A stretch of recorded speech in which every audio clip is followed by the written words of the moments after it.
That building right there is the Monastery Sant Pau del Camp.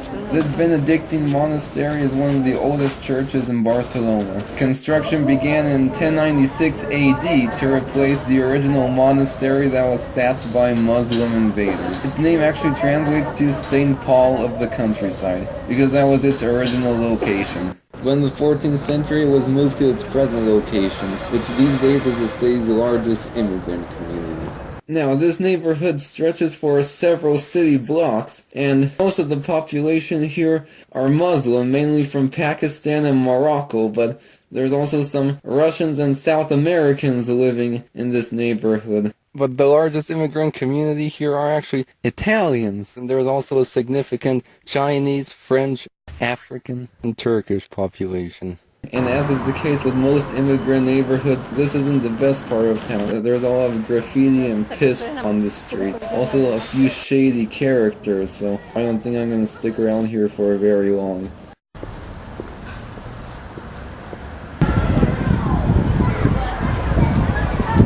Let's check this out. We're in the middle of the city's largest Muslim neighborhood, and there's a strip club right over there, the Baghdad Strip Club. But they don't even have a mosque here. That should be telling you something.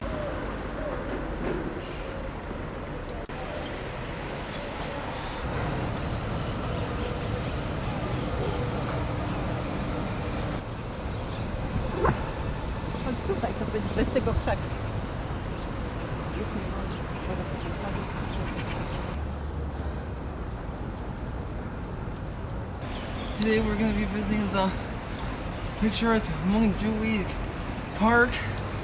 Has a nice fort and some really cool museums, and I had originally planned to take the funicular up here, but the thing isn't running, so we have to walk up this huge flight of stairs.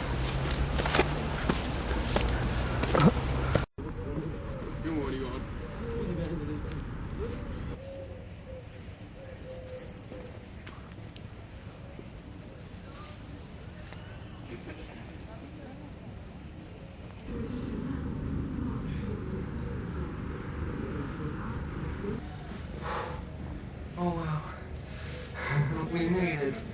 So incredible. This impressive citadel you see behind me is known as the Castello Montjuic, but actually more of a fortress than a typical castle that you normally tend to think of when they think of what a castle is. And the current structure we see was built in the late 1700s, and it replaced a slightly earlier fortification. During the Napoleonic Wars, the Spanish surrendered the fort to the French. In the last 350 years, Montjuic Castle played a decisive role in the history of Catalonia, becoming a symbol after a fateful day in 1714 when Catalonia lost its independence to Spain.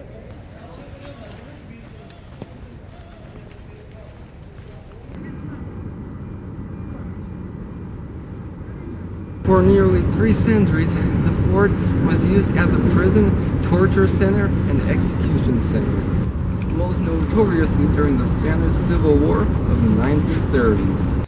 One of the most notorious executions that took place here was that of a notorious anarchist group that in the late 1800s committed a terror attack against the Corpus Christi procession.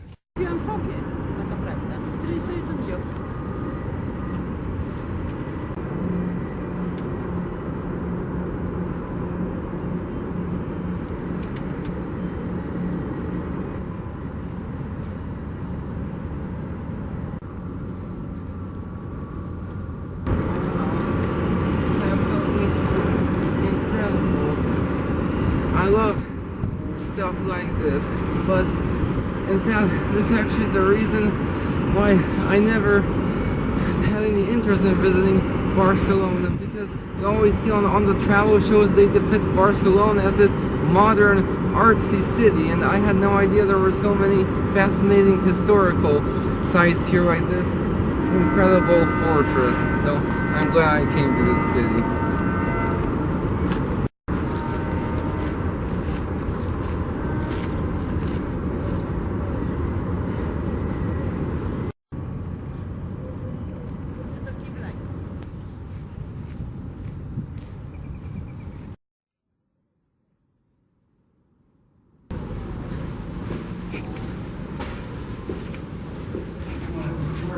the tunnel passages beneath the fortress.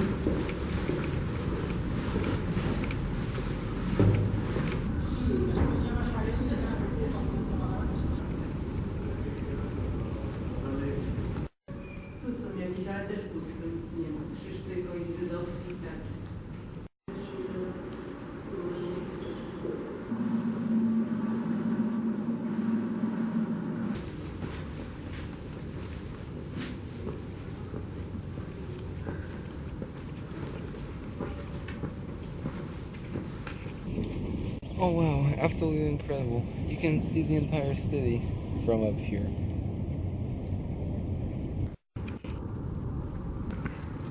Wracamy się tutaj. Wymiar telefonu.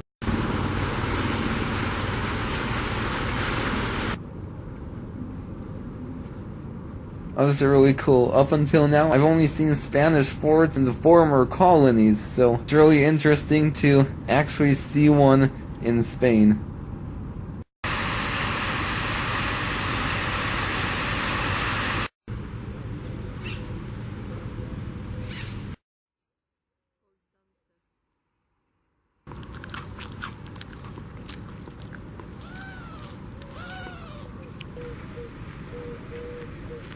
Alcune piante che sono solo ornamentali.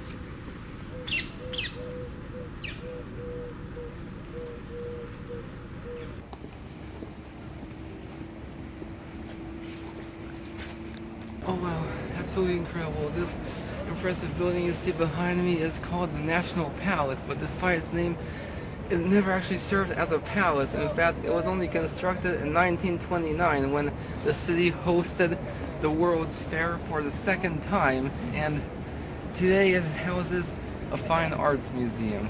So we're not going to go see that, but we're going to explore the grounds a little bit. I heard there are some nice fountains around here.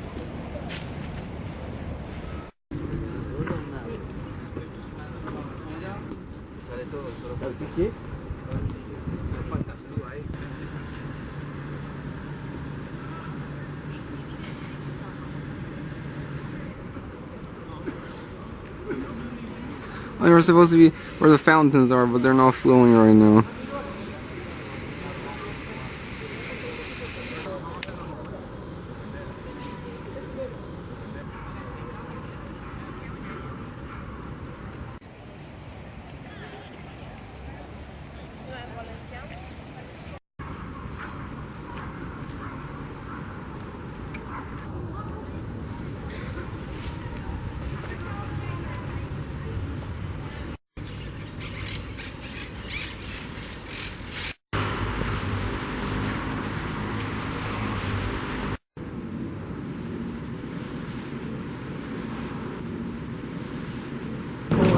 Pretty cool. This area where I'm now is called the Poble Espanyol, and it's basically a giant scampton, a collection of buildings from all across Spain. Now, I'm planning to travel outside of Barcelona a bit later in our trip, but for those people who aren't, this is an excellent place to experience what other regions of Spain are.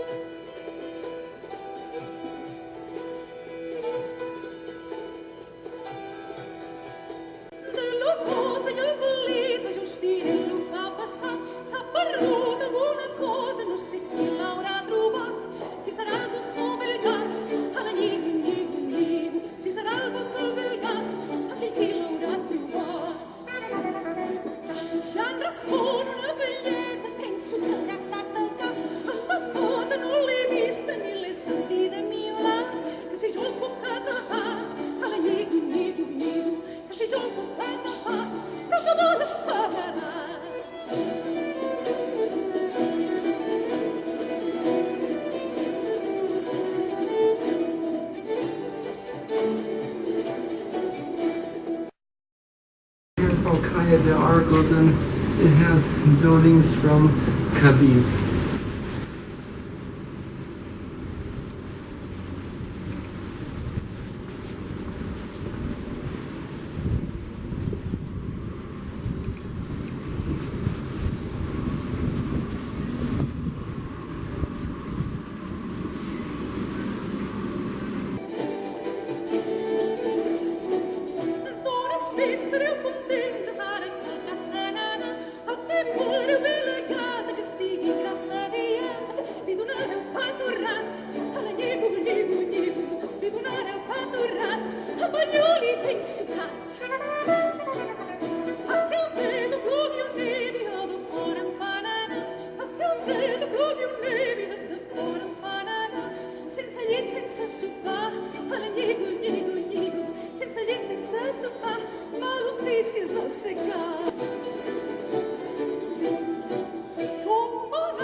I can't come to Spain without trying at least one traditional dish, so I ordered some of its famous paella. This one has rice, veggies, pork, chicken, and rabbit.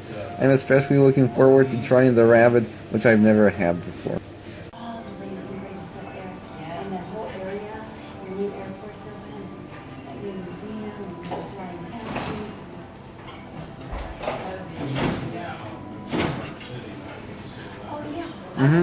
Good.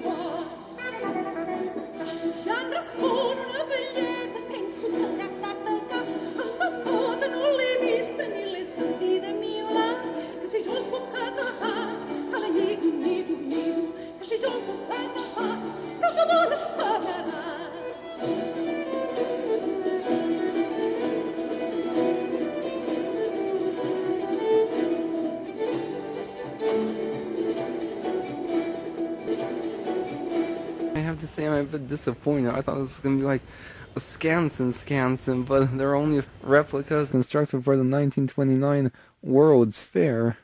The entire area is pretty much just shops and restaurants, and the worst part is it costs 15 euros to enter this place. So I think it's a bit of a tourist trap. I honestly don't understand why they charge an entrance fee if they're making money from shops and restaurants.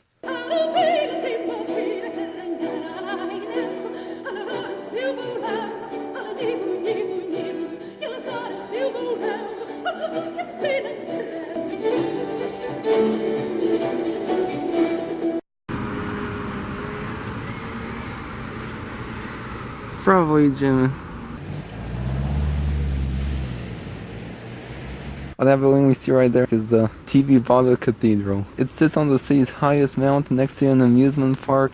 Construction on it began in 1902 and it was completed in 1961.